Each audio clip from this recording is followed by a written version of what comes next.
Hai hai, kembali lagi bersama Budian di JMBK. Nah, untuk kali ini Budian akan membagikan mengenai program studi lagi di part kedua. Masih ingat kan, setiap part Budian hanya akan memberikan 2 program studi saja, karena kalau terlalu banyak, takutnya kalian bingung harus seperti apa. Seperti apa, maksudnya harus memahami, begitu ya Nak ya. Mohon maaf ya Nak ya, Budian itu emang suka salah, salah kata. Oke, lanjut saja. Yang pertama, Budian akan menjelaskan mengenai farmasi. Pasti kalian sudah pada tahu ya, farmasi itu kerjanya tuh gimana sih? Gitu. Budian akan membagikan cerita sedikit mengenai farmasi. Karena kebetulan Budian dulunya juga seorang farmasis, tapi Budian hanya lulusan SMK, dan Budian tidak lanjut di S1 farmasi, tapi lanjutnya di S1 pendidikan dalam bimbingan dan konseling.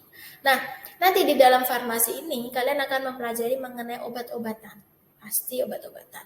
Gak cuma obat minum nak, tapi infus juga, terus salep juga. Jadi kalau orang bilang itu kalau salep itu obat luar atau enggak sediaan luar. Terus apalagi ya? Infus, salep, terus injeksi. Injeksi itu semacam cairan untuk suntikan gitu nak. Tuh, terus apa ya? Obat oral itu obat yang diminum. Nah, itu nanti kalian juga akan mempelajari itu, lalu kalian juga akan mempelajari mengenai meracik obat. Bagaimana sih cara meracik obat? Bagaimana sih cara membaca resep dokter? Itu kalian nanti juga akan diajari. Meracik obat itu nggak cuma asal racik, nah. Ini ya bagi kalian yang mungkin belum tahu, untuk meracik obat itu kalian harus membaca resep. Dan di dalam resep itu, misalnya nih dokter bilang paracetamol, terus CTM, terus apalagi ya, eh, obat batuk misalnya apa ya, Budian lupa nah mau cerita. Pokoknya itu di resep itu kalau misalnya ada racian, terus bawahnya itu ada tulisan S3DD berapa. Itu artinya diminum 3 kali sehari dan lain sebagainya. Jadi nanti kalian akan mempelajari itu juga nah. Cara cara minum obat. Kalau dulu tuh waktu Budian sekolah namanya apa ya? Aduh, pokoknya pakai bahasa Latin lah, nak Budian lupa karena udah berapa tahun yang lalu ya, 3, 4, 5, 6, 7, 8 atau 8 tahun yang lalu ya nak ya Budian berkecimpung di dalam dunia farmasi ya, kurang lebih ya segitulah nak, jadi agak-agak lupa sedikit gitu. Nah itu terus nanti kalian juga akan menghitung dosisnya nih, menghitung dosisnya, jadi nggak serta merta obat itu dikasihkan dari dokter dikasihkan ke farmasis langsung digerus misalnya itu racian, enggak. Nah kalian pasti harus menghitung dan menimbang obat itu, dan itu membutuhkan proses yang mungkin akan sangat lama karena di dalam racik obat itu kalian akan diberikan waktu sekitar 30 menit, 15 sampai 30 menit itu kalau bentuknya racian ya nak ya. Racian itu kayak digerus atau di blender terus nanti dibungkus pakai kapsul atau kertas obat gitu. Tapi kalau misalnya obat jadi ya kalian tinggal ambil aja, misalnya oh itu nih apa, dokternya kasih resep OBH, sirup OBH gitu kan. Ya sudah, nanti dikasih etiket itu cara minumnya kayak gitu kan. Terus habis itu kalian cuma buat etiketnya aja, habis itu diserahkan ke pasien. Tapi kalau racian beda ya. Racian tuh kalian harus berpikir, sangat-sangat berpikir biar obatnya itu tepat dan tidak kelebihan dosisnya. Meskipun itu hanya multivitamin, tapi tidak boleh kelebihan. Ya, dulu Budian pernah ada cerita. Budian itu waktu kerja, dulu kerjanya Budian tuh di rumah sakit swasta Kristen ya. Punyanya Yakum, anaknya Rumah Sakit Bethesda Yogyakarta. Itu namanya Rumah Sakit Kristen Ngesti Waluyo. Itu berada di Paraanak. Wih, Budian cerita ini. Ya, waktu itu Budian salah menghitung dosis. Bukan salah sih, kelebihan. Dan obatnya itu adalah obat multivitamin untuk anak-anak. Di situ Budian kelebihan dosis. Saat itu senior Budian tahu kalau Budian kelebihan dosis. Sebenarnya anak itu tuh tidak sakit. Nah, hanya saja anak itu tuh kurang nafsu makan. Jadi diberikan resep oleh dokter tersebut obat untuk menambah nafsu makan. Ya. Lalu setelah itu Budian Hmm, waktu salah itu kemudian benar-benar disalahkan, Nak. Jadi nanti di dalam dunia farmasi, jika seandainya praktikumnya pengawasnya galak, praktikumnya pengawasnya eh, serem, itu wajar, Nak. Pasti kalian akan bertemu wajar. Karena yang namanya farmasi itu berhubungan dengan nyawa seseorang. Kalau dari pengawas saja nggak tegas, bagaimana dengan diri kita yang langsung terjun ke lapangan dan itu melayani pasien? Bayangkan aja, Nak, pasien itu dalam keadaan sakit. Kalau kita memberikan sediaan yang tidak benar, pastikan mereka juga semakin sakit. Dan kita akan berdosa, karena nah itu. Jadi eh, farmasi ini kalau menurut Budian program studi yang sepaneng iya, membutuhkan konsentrasi tinggi iya, tapi menyenangkan. Menyenangkannya kenapa? Seru gitu loh, Nak ya. Jadi kalau kalian belajar teori, nanti di praktikum juga sama dengan teorinya. Percayalah. Jadi tidak semua hal yang kalian pelajari secara teori itu banyak yang tidak nyambungnya di lapangan. Banyak kok nyambungnya nanti waktu di farmasi. Itu cerita sedikit mengenai farmasi yang pernah Budian alami, dan Budian pernah salah waktu itu. Pernah salah sekali, Nak. Budian tuh kerja itu kurang lebih 2 tahun waktu itu. Sekolah Budian itu 3 tahun. SMK Farmasi Teresiana di Semarang. Begitu. Yuk, apalagi ya Budian mau bilang apa lagi ya? Pokoknya nanti di dalam farmasi ini banyaklah yang kalian pelajari. Oke, kita lanjut ke mata kuliah farmasi. Nah, di sini mata kuliah farmasi banyak sekali, Nak. Ada farmakognosi, ada kosmetika, ada anatomi fisiologi manusia, ada botani farmasi, dan lain sebagainya. Nah, eh, Budian mau menjelaskan mengenai salah satu dari mata kuliah yang Budian sudah pernah pelajari, yaitu farmakognosi. Ya, di dalam farmakognosi ini uh, nanti kalian akan mempelajari mengenai tumbuh-tumbuhan obat atau simplisia obat-obatan ya, Nak ya. Nah, dulu Budian waktu mempelajari ini tuh bingung 7 keliling. Kenapa 7 keliling? Karena nama tumbuhan itu dari bahasa Latin. Jadi Budian waktu itu menghafalkan banyak sekali macam tumbuh-tumbuhan obat, sekitar 500 lebih atau 1000 ya kalau nggak salah. Pokoknya banyak banget lah, Nak. Terus waktu itu Budian ada ujian waktu di SMK, ujian farmakognosi yang dimana ujian itu harus nilainya 100. Nggak boleh nggak 100. Itu kata guru Budian. Karena di farmasinya Budian itu kita banyak praktikum, nggak hanya praktikum obat, tapi juga ada praktikum kimia, terus resep, terus farmakognosi, gitu. Itu kami juga ada, Nak. Nah, karena di dalam farmasi itu yang tidak bisa ditolong itu adalah praktikum resep. Ya, tapi kalau farmakognosi ini waktu itu Budian SMK itu masih bisa ditolong ya dengan cara kita latihan. Latihan. Tapi kalau namanya resep obat, nah kalau kita salah, otomatis nilai kita anjlok. Kalau masih dalam konteks sekolah loh ya. Tapi kalau kerja, aduh, jangan sampai lah, Nak. Jangan sampai ya. Kalau kerja kalian salah meracik obat. Bahaya itu, bahaya banget. Tuh, itu yang namanya farmakognosi. Nah, jadi kalian akan mempelajari mengenai tumbuh-tumbuhan obat, berbagai macam tumbuhan. Lalu kalian juga nanti cara belajarnya tuh pakai mikroskop. Jadi kayak kita lihat, oh bentuk penampangnya kayak gini, terus obatnya itu ternyata punya lapisan berapa kali, kayak gitu-gitu kan. Ini seru pokoknya, Nak. Tuh. Terus ada lagi nih farmakologi. Kalau farmakologi itu nanti kalian akan pelajari mengenai cara kerja obat di dalam tubuh. Jadi saat kita minum obat, itu obat tuh akan melebur sendirinya. Nah, asal kalian tahu, setiap obat memiliki peleburan dan durasi waktu itu masing-masing. Tidak semuanya sama. Misalnya nih, obat tablet itu paling membutuhkan waktu sekitar 10 menit untuk bisa melebur seluruhnya ya, Nak ya. Tapi kalau misalnya obat semacam kaplet itu kayak enervonsi, kalian tahu kan? Nah, enervonsi itu adalah sebutan kaplet selaput. Selaput itu leburnya tuh agak lama karena apa ya, Nak ya? obatnya dikasih selaput. Kenapa dikasih selaput? Biasanya obat yang dikasih selaput itu adalah obat yang pahit, sangat-sangat amat pahit. Makanya dikasih selaput. Kalau enggak kapsul ya. Kapsul itu adalah obatnya juga rasanya nggak enak. Makanya kenapa dimasukkan ke kapsul. Kayak kalian nanti kalau misalnya sakit dikasih racian dan obatnya itu kapsul, karena itu racian ya. Karena obatnya pahit, nah makanya dikasih ke kapsul gitu. Secara umum seperti itu. Ya, oke kita lanjut. Nanti yang lain-lainnya silahkan kalian baca sendiri ya nak ya. Ini masih sama, kita ada mata kuliah farmasi, banyak nih macamnya, ada lain-lain.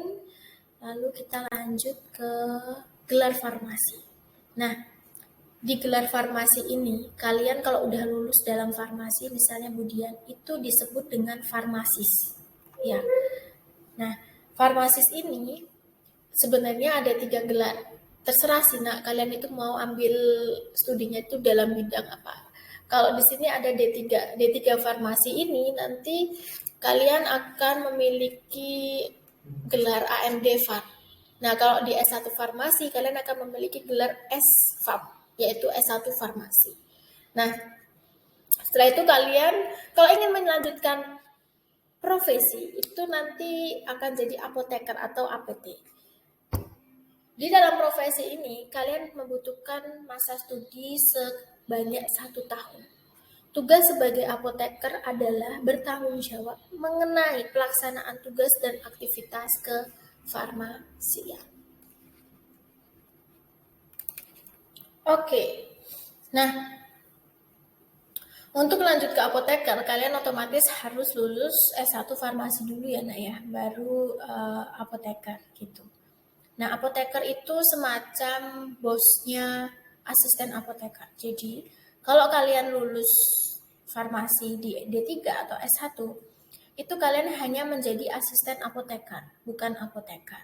Nah, di klinik, di puskesmas, di rumah sakit, itu pasti ada yang namanya apoteker dan juga asisten apoteker. Jadi, kalau misalnya kalian salah, kalian kurang paham, itu larinya ke apoteker dan apoteker akan menjelaskan begitu. Dan jangan makan hati bagi kalian yang mau masuk ke farmasi. Kenapa Budian bilang jangan makan hati? Karena farmasi ini adalah program studi yang tidak bisa main-main. Sebenarnya semua program studi itu nggak bisa main-main ya Naya. Tapi farmasi ini seperti kedokteran, perawat itu kan hubungannya dengan nyawa seseorang, dengan pasien. Jadi saat kalian belajar, saat kalian praktikum ya, tolonglah serius. 100% kalian harus serius. Karena itu berhubungan dengan nyawa seseorang ke depan. Soalnya nanti kerja kalian kalau di farmasi itu dituntut dengan cepat, tepat, dan aman. Cepat, kerja di farmasi itu harus cepat. Apa ya, orangnya tuh harus gercep gitu. Kayak sasut-sasut gitu. Tapi kalau nggak sasut-sasut itu yang payah. Ibarat kata pasien itu udah darurat, dokternya udah bisa cepet, tapi farmasisnya nggak bisa cepet, kan ya tetap aja gitu. Begitu di farmasi. Nanti bagi kalian yang minat di jurusan farmasi dan mau tahu lebih lanjut mengenai farmasi, bisa loh nanti tanya-tanya ke Budian. Budian akan dengan senang hati Budian akan sharing pengalaman Budian di dalam dunia farmasi itu seperti apa sih Bu, kesulitannya apa sih Bu, kesukaan, suka dukanya apa sih kalau di farmasi. Nanti Budian akan sharing. Budian sharing dengan sesuai dengan realita ya nak ya, kenyataan yang ada. Jadi Budian tidak ngawur, sama sekali tidak ngawur, karena itu Budian benar-benar alami 100%. Begitu, karena Budian udah berkecimpung di dunia farmasi itu kurang lebih 5 tahun. Nah, jadi ya banyaklah hal yang sudah Budian tahu, tidak seluruhnya Budian tahu karena Budian hanya SMK. Begitu, kita lanjut ke slide berikutnya. Itu ada prospek kerja farmasi. Prospek kerja farmasi pasti kalian sudah tahu, itu nanti prospek kerjanya di mana, ada di rumah sakit, ada di apotek, ada di puskesmas, ada di klinik.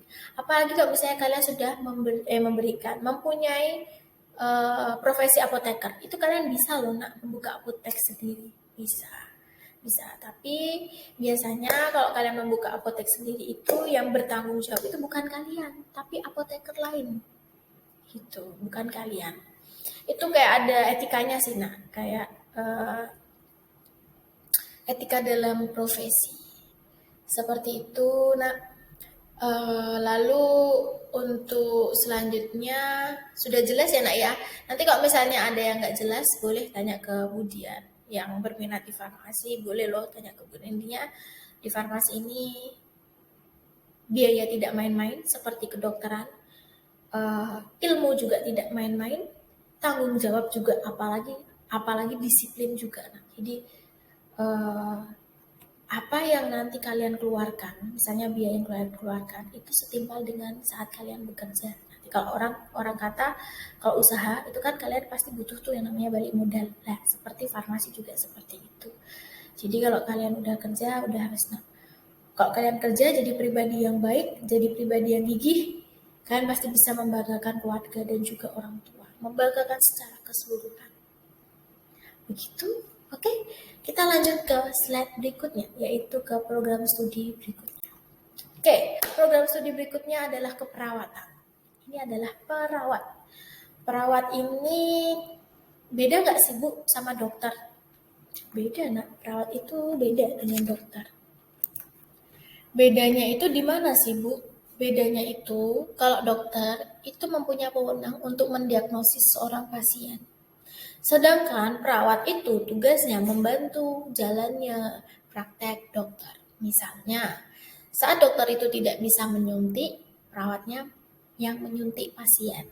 Atau enggak, ya pasti kalian udah paham lah ya tugas perawat apa. Kalau kalian ke rumah sakit kan, tahu lah ya perawat itu ngapain. Jadi, eh, perawat itu membantu saja kayak asistennya dokter gitu loh. Nah, itu tapi jangan remehkan seorang perawat. Seorang perawat itu juga bagus profesinya, seperti kayak farmasi dan juga kedokteran. Perawat itu diajari cara menjuntik, cara mentensi apa kita ini, terus cara eh, penggunaan obat. Tapi kan kalau farmasi kan kita tidak diajari cara mensuntik pasien, ya kan. Cara penanganan saat terjadi gawat darurat itu di perawat diajari nggak? Ya itu. Nah, sebenarnya jurusan perawat ini merupakan jurusan yang gabungan ilmu saintek dan juga soshum, ilmu sains dan soshum itu gabungan sebenarnya. Apa jurusan perawat ini? Ya, kenapa kok gabungan? Kalau sains kan pasti kalian udah tahu ya. Kok bisa sains ya? Ya pasti kalian udah tahu jawabannya. Karena berhubungan dengan kesehatan, dan kesehatan itu pasti berhubungannya dengan sains, yaitu biologi, fisika, kimia, kayak gitu kan. Nah, kenapa soshum? Karena untuk menjadi seorang perawat itu harus memiliki pelayanan yang baik. Nah, dari situlah nanti kita akan mempelajari mengenai ilmu humaniora. Ilmu humaniora itu ilmu yang seperti memanusiakan manusia. Jadi bagaimana cara pelayanan yang baik kita terhadap pasien, cara pelayanan kita yang baik saat misalnya kita lagi ada masalah pribadi, tapi kita harus tetap bisa melayani dengan baik. Kita harus bisa menjelaskan dengan pasien itu dengan baik. Kayak gitu-gitu, nah makanya itu gabungan dari saintek dan soshum. Kita lanjut. Oke. Kita lanjut ke mata kuliah keperawatan. Nah, di mata kuliah keperawatan ini ada banyak sekali mata kuliahnya. Nah, seperti tadi yang sudah Ibu sebutkan, kalian akan mempelajari mengenai ilmu humaniora. Biologi pasti belajar. Keperawatan sistem pencernaan, fisiologi, komputer kesehatan, keperawatan sistem neurobehavior. Pokoknya banyak ya, nak ya. Antropologi kesehatan itu. Nanti silakan dibaca sendiri masing-masing ya. Nanti kalau misalnya ada yang nggak tahu boleh loh googling kok googling itu kan kemudian salah lagi nah. Sorry ya nah. Terselimpet soalnya apa ya selip-selip gitu loh nah, lidahnya Budian. Oke, maaf ya nak ya kalau Budian itu kadang suka ngomong pakai bahasa Jawa karena Budian kan uh, orangnya asli dari Jawa dan kemudian dari Semarang. Jadi kalau ada logat-logat Semarang ataupun logat-logat Jogja, dulu kan kemudian kan kuliah di Jogja itu ya, mohon dimaklumi. Oke, lanjut. Ini kita ke pendidikan keperawatan. Nah, di dalam pendidikan keperawatan ini dibagi menjadi 4. Yang pertama, itu ada namanya pendidikan vokasi. Pendidikan vokasi ini kalian bisa tempuh D3 atau D4. Untuk D3 sendiri kalian membutuhkan waktu studi selama 3 tahun. Nah, nanti di dalam D3 ini kalian akan mendapatkan gelar ahli madya keperawatan atau AMD.cap. AMD.cap gitu kan. Katanya kan dot ya, Nak ya. Lalu D4 ini nanti kalian akan studi 4 tahun, yaitu menjadi sarjana sains terapan atau SST. Ya, bukan ST ya, Nak ya. Kalau ST kan sarjana teknik itu. Terus yang kedua itu akan ada pendidikan profesional. Pendidikan profesional ini gimana sih, Bu? Pendidikan profesional ini pendidikan S1. Sama kayak tadi farmasi, kalau pendidikan D3 itu namanya D3 farmasi, sedangkan kalau S1 itu S1 farmasi. Dan di dalam pendidikan profesional ini kalian menempuh masa studi selama 4 tahun. 4 tahun. Itu nanti kalian akan mendapatkan gelar SCAP plus 1 tahun untuk mendapatkan profesi nurse atau NS. Gitu. Lalu yang ketiga ada pendidikan master dan spesialis. Pendidikan master dan spesialis ini pasti kalian tahu ya. Master itu S2 ya. S2. Spesialis itu banyak sih, Nak. Spesialis itu banyak macam. Nanti kalian mau spesialis pediatrik, pediatrik itu ya anak-anak kayak gitu kan, perawat spesialis yang khusus untuk anak-anak itu juga ada. Itu nanti kalian akan mendapatkan gelar master keperawatan atau MCAP. Lalu yang terakhir kalian akan ada pendidikan doktoral yaitu S3 yang dimana pendidikan doktoral itu hanya untuk melakukan riset keperawatan. Ini the power of S3 ya, Nak ya. Yang mungkin mau lanjut S3 monggo silahkan. Nah, tapi jangan lupa bahasa Inggrisnya harus diasah ya kan. Nah, itu jadi kayak kalau kalian masuk ke dalam bidang kesehatan itu bahasa Inggris number one. Itu nomor 1. Tidak perlu kalian pintar bahasa Inggris, tapi kalian harus akrab dengan yang namanya kosakata dalam bentuk bahasa Inggris. Seperti itu. Nah, sekarang kemudian akan menjelaskan mengenai perbedaan pendidikan vokasi dan juga profesi atau profesional. Oke. Di dalam pendidikan vokasi ini, nanti kalian studinya lebih cenderung mengenai praktek langsung atau praktikum. Namanya D3 dan D4 itu dididik untuk siap kerja. Seperti SMK dan SMA. SMK kan dididik untuk SMK bisa. Bisa tuh maksudnya siap untuk kerja. Sedangkan SMA kan kebanyakan teori ya, ada praktek tapi kebanyakan kan teori. Jadi biasanya anak SMA itu kebanyakan kerjanya itu sedikit. Nah kalau SMK kan kayak udah spesifik ya, Nak ya. SMK jurusan otomotif, otomatis nanti saat kalian lulus, kalian menguasai tuh yang namanya ilmu otomotif dan kalian bisa langsung bekerja di dealer motor atau enggak bengkel dan lain sebagainya. Jadi punya keahlian khusus. Nah, tuh. Jadi lebih banyak prakteknya kalau vokasi. Sedangkan untuk profesi itu sama, teori dan praktek itu setara, 50%, 50% atau enggak 60% teori, 40% praktek. Begitu. Tergantung dari apa ya, Nak, kebijakan universitas ya, Nak ya. Tuh, ini Budian hanya memberikan gambaran kasarnya aja, intinya aja. Nah, biasanya di pendidikan vokasi ini kalian bisa menempuh di Politeknik Kesehatan atau di akademi. Ya, itu D3 atau D4. Tapi kalau untuk profesi, kalian nanti bisa tempuh tuh di universitas, institut, ataupun sekolah tinggi. Itu. Oke? Ngerti, Nak? Kita lanjut ke prospek kerja. Nah, di dalam prospek kerja ini, untuk lapangan kerjanya sendiri pasti kalian sudah tahu lapangan pekerjaannya di mana. Ya betul, lapangan pekerjaan perawat itu di farmasi, di rumah sakit, bisa juga di klinik, ya, bisa juga di puskesmas, sama sih, Nak. Pokoknya kalau di mana ada dokter, itu kemungkinan ada perawat. Tapi kalau di mana ada farmasis, itu kemungkinan tidak ada dokter atau perawat. Karena terkadang kalau apotek ya, Nak ya, apotek itu kan kalau dia tidak membuka klinik untuk periksa, pasti tidak ada perawat dan dokter. Adanya hanya asisten apoteker dan juga apoteker. Begitu. Nah, Untuk prospek lainnya, nanti kalian bisa nih untuk jadi bidan, perawat pediatrik, perawat gerontologi, perawat gawat darurat, ahli epidemiologi, manajer data klinis, asisten dokter, koordinator riset klinis, ahli diagnosa sonografi medik, peneliti medikal, ahli teknologi medis optalmik, instruktur perawatan, manajer layanan medis dan kesehatan, dan banyak lagi lainnya. Nah, begitu.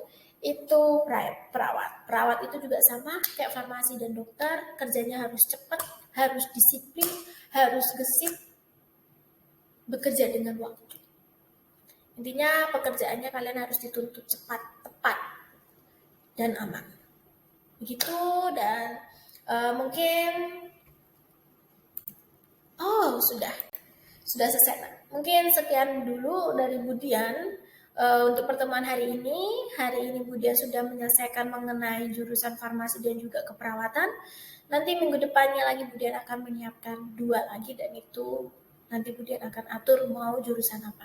Begitu ya Nak ya. Terima kasih untuk pertemuan hari ini. Mohon maaf jika Budian ada salah kata, ada kekurangan dalam pengucapan, atau ada kesalahan dalam memberikan ilmu singkat ke kalian. Budian hanya membagikan intinya saja. Untuk kekurangannya silahkan dilengkapi sendiri, silahkan kalian searching sendiri, dan jangan sungkan-sungkan kalau mau konsultasi mengenai program studi yang tepat sesuai dengan minat kalian ke Budian. Budian akan membantu Budian sebisa mungkin. Oke, terima kasih Nak sudah bersedia melihat tayangan video Budian dari awal hingga akhir. Thank you, Tuhan Yesus memberkati. Dadah.